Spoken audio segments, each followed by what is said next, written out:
The purpose of this video is to show you how to create a pre-approval notice, or what some people might call an offer letter to the sellers, and let them know what you qualify for in a house. So you're going to want to hit this plus PAN button, which is our acronym for pre-approval notice.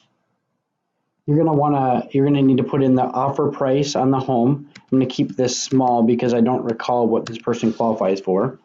And hit continue. Then they're going to ask you the taxes. You're going to want to put the annual taxes on the home. These are important figures. From a lender's point of view, we don't care how much you qualify for as a house. What we look at is what you can afford as a payment on a monthly basis. If it has homeowners association dues, you're going to hit yes. If it doesn't, you select no. Now it's going to tell you your payment. It's going to give you your principal and interest. If you have a second mortgage associated with it, it will give you that payment. It'll tell you your insurance that's expected, the taxes based on what you entered, the mortgage insurance, if there's any mortgage insurance, the HOA dues, and your payment. This is the payment you can expect. It's an estimated payment because the insurance is estimated, but it is the estimated payment that you can expect. Now, in some cases, especially if you have a second mortgage payment, there'll be a different payment down here is what you have to qualify for.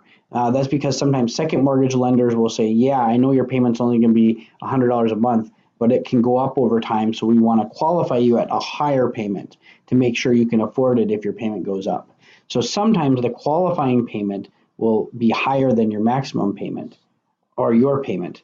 The last thing, this $1,500 or the lowest figure down here, that's the most your payment can be before you would get a decline. So sometimes this qualifying payment could be higher than your payment.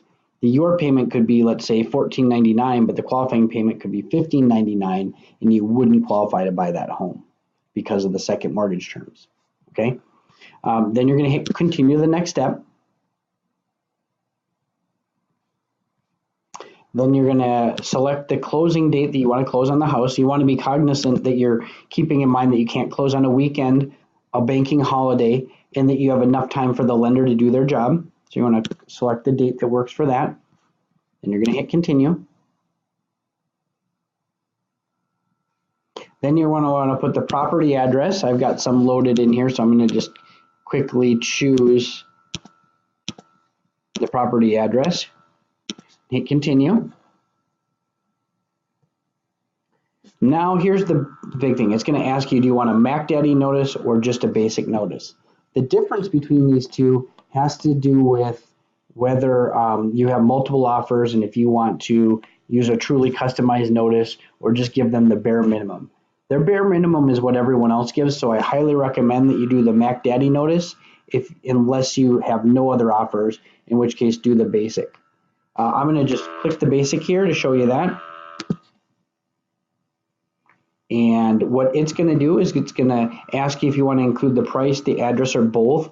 This can be set by your loan officer, so you may or may not see the screen. Some companies don't want you to include the price, so they might exclude the price and the price address, and it will only show the address, in which case they wouldn't even ask the question. So some people will not see the screen. I'm just going to select address. That's what we prefer at our company. And if you were to go through me, that's what I would have selected automatically. And this is what your offer letter will look like. This would be the logo from your lender. It's going to give you the basic terms that you qualify for. It does not give a lot of information here, but it's basic, and it is what would be typical in the marketplace. After that, it's going to show the seller some information about your lender. This is important to give them confidence about who your lender is, what they did. It'll have testimonials of the kind of work that your lender has done and show how good your lender is. And this also can be helpful for you getting approved. If you like this, you're going to have to hit agree, and then you're going to have to hit issue PAN now, and it will send you an email. It'll send your loan officer an email and your realtor an email, all telling them that you've qualified for this house, and it will have a link to the letter that you need for the sellers. And so I'm going to have another video that explains the custom process. So if you want to do a custom letter, just look for that video.